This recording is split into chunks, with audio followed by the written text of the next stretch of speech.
দেখ দেখ এই জায়গাতে শার্ট দেখ হাট হাট জুতো হাট সমস্যা নেই বাবা রে বাবা এখন কি আরবি শার্ট কিনবি না ইকবাল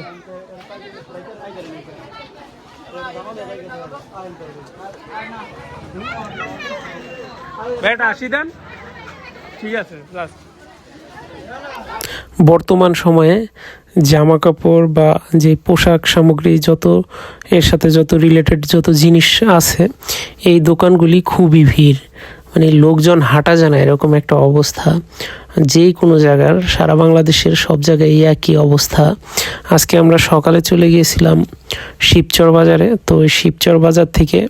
যখন আমরা ঘুরে আঙ্গারিয়া বাজারে আসি তখন দেখি যে ভিড়টা বেশি আর এই শিবচরে এই যে বাজারটা আপনারা এখন দেখতেছেন এই জায়গায় তুলনামূলকভাবে একটু ভিড় কম তবে এই জায়গায় ভিড় থাকতো যদি এই জায়গায় জামা কাপড়ের দোকানগুলি থাকতো কিন্তু পিছনে যে জুতার দোকান দেখছি ওই জায়গায় দেখছি যে ভিড় লোকজন অনেক ভিড় করছে মানে এত পরিমাণে যে বেচাকিনি আর এত পরিমাণে কাস্টমারের চাপ এটা না দেখলে আপনারা বুঝবেন না যে বর্তমানে মার্কেটগুলিতে কীরকম চাপ তারা সারা বছর ঘুমিয়ে ঘুমিয়ে কাটায় দেয় মানে এরকম একটা অবস্থা আর রোজার মাসে যে সময়টা থাকে না মাসের শেষ দিক দিয়ে রোজার কুরবানি এই সময় তারা ভালো টাকা ইনকাম করে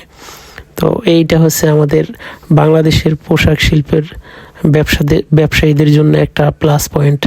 এরকম যদি ঈদ কোরবানি না হইতো তাহলে তো ব্যবসায়ীদের মাথায় হাত পুড়ে থাকতো তো খুব তাড়াতাড়ি একটা ভিডিও নিয়ে আসবো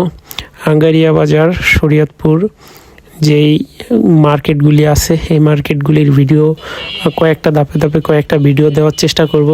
যেহেতু রোজা প্রায় শেষের দিকে এখন তো চেষ্টা করব প্রতিদিন একটি করে ভিডিও দেওয়ার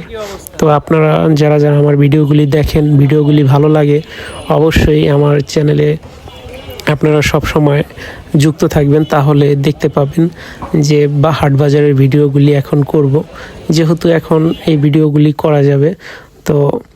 ভাবলাম যে এটা নিয়ে একটু কাজ করা যাক অনেক দিন যাবত ওইরকমভাবে ইউটিউবে ভিডিও তৈরি করি না এটা একটা ব্যর্থতাই বলা চলে তো এটা নিয়ে কাজ করব আপনাদের সকলের যদি একটু ভালোবাসা পাই সাপোর্ট পাই তাহলে এগিয়ে যাব ইনশাল্লাহ আর আপনারা সবাই আমার ভিডিওটা বেশি বেশি দেখবেন বেশি বেশি দেখলে আমার জন্য ভালো হবে আমি আরও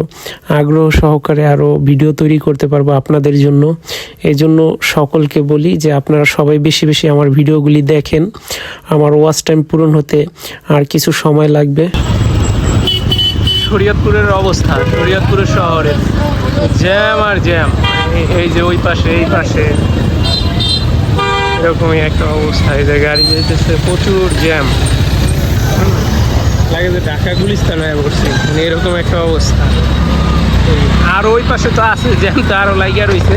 ওইগুলি আপনাদেরকে দেখাইতে পারলাম না কারণ ওই জায়গাতে আমি গাড়ি নিয়ে আসছি এই যে দেখছেন গাড়ি আর গাড়ি প্রচুর জ্যাম